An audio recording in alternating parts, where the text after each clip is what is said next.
Demo day is the start of any renovation project at Paul Risk Construction. However, today at Solvit Academy, we're kicking things off a different way. Let's head inside and see what things look like.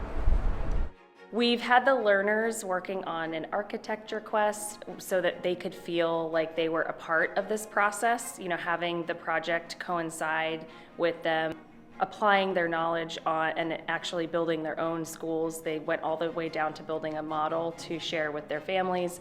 It was a really cool tie-in to a real life experience that's happening at the school right now. So we started out with the idea of what we wanted, what furniture, what rooms we wanted to include.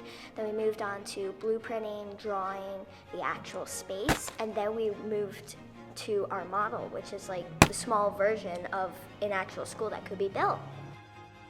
Really fun. It's very satisfying too to just go into a wall with a hammer and just destroy it.